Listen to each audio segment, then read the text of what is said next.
ستارہ کے لیے نہ تو سسرال ہے اور نہ ہی اس کا میکا۔ میکا تو کیا تایا کا گھر تھا، اب وہ بھی نہیں رہا، کیونکہ ایک طرف سے مہرین بیگم ہے جو ستارہ کو اپنی بہو ماننے کو تیار ہی نہیں ہے، اپنے گھر میں اسے ایڈجسٹ ہونے ہی نہیں دے رہی، تو دوسری طرف سے سلار سے کھٹ پٹ ہونے کے بعد جب ستارہ ناراضگی کا اظہار کرتے ہوئے اپنا میکا سمجھ کر تایا کے گھر جب جاتی ہے تو دروازے پر ہی اسے کا استقبال کرنے شاہدہ بیگم کھڑی ہوتی ہے، جو کہ ذلیل کرنے کی کوئی کوشش ہاتھ سے جانے نہیں دیتی۔ اب یہاں پر ستارہ کو یہ لگتا تھا کہ شاید میں وہاں پر جاؤں گی، کچھ دن ٹھہروں گی تو سلار مجھے منانے کے لیے آئیں گے اور پھر میں ان کے ساتھ چلی جاؤں گی، لیکن جیسے ہی اس نے دیکھا کہ شاہدہ بیگم نے آتے ہی کس طرح سے اس کے ساتھ سلوک کیا تو اب مزید ستارہ کا وہاں رہنا ممکن نہیں ہوگا۔ لیکن پھر بھی تھوڑی دیر کے بعد جب سلار واپس ستارہ کو لینے کے لیے پہنچ جاتا ہے تو وہاں پر ستارہ کہنے لگتی ہے کہ مجھے اب نہیں جانا آپ کے ساتھ، میں نے آپ سے کہہ دیا تھا نا کہ اب میں وہاں واپس نہیں جاؤں گی۔ سلار کہنے لگے گا ستارہ تم میرے نکاح میں ہو، میری بیوی ہو، میری ذمہ واری ہو،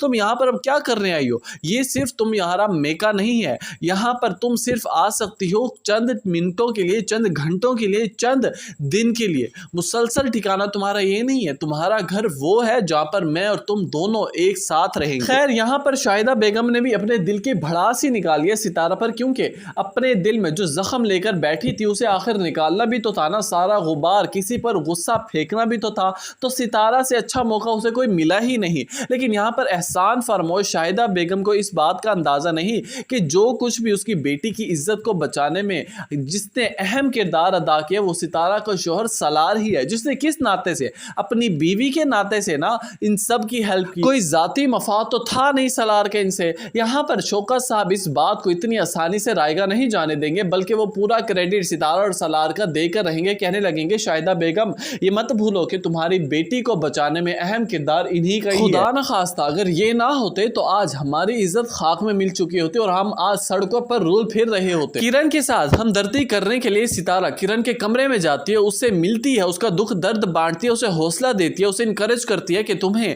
اپنی زندگی میں واپس آنا ہوگا، اب اس بات کو جتنا جلدی ہو سکے بھولنے کی کوشش کرو، وہ ماضی تھا چلا جا چکا ہے، آنے والا مستقبل اپنا سنوارو، اپنے لیے کچھ کرو، اپنے ماں باپ کے لیے کچھ کرو، ان کا سر بلند کر دو، جو بھی غلطیاں تم سے ہو گئی ہیں ان کا ازالہ ادا کرو اور ساری باتوں کو بھلانے کی کوشش کرو، تم بھی اور گھر والوں کو بھی حوصلہ دو۔ اگر تم اس طرح سے گری پڑی رہو گی تو باقی سب کا کیا حال ہوگا کرن؟ ویورز اس کے بعد جب ستارہ سلار کی بات مان کر اس کے ساتھ گھر نہیں جاتے تو سلار بھی غصے سے کہہ کر چلا جاتا ہے کہ ٹھیک ہے اب دیکھنا تم خود ہی آؤ گی لوٹ کر۔ یہاں پر سلار یہ بات کہہ کر چلا تو جاتا ہے لیکن پیچھے سے ستارہ کا سانس اڑ جاتا ہے، کیونکہ اسے سلار کی نیچر کا پتہ ہے کہ سلار اب کوئی غلط قدم نہ اٹھا لے۔ اب یہاں پر ستارہ تو یہاں پر روتی پھرتی رہے گی، لیکن دوسری طرف سے جب سلار گھر ہی نہیں پہنچے گا، گھر سے باہر رہے گا کچھ دن، تو وہاں پر مہرین بیگم کال کر کے سلار سے پوچھیں گی کہ بیٹا آخر کہاں پر ہو تم؟ تمہاری بیوی تو گھر چھوڑ کے چلی گئی ہے، تم کہاں پر چلے گئے ہو؟ سلار کہنے لگے گا جب اس گھر میں میری بیوی کے لیے کوئی جگہ نہیں ہے نا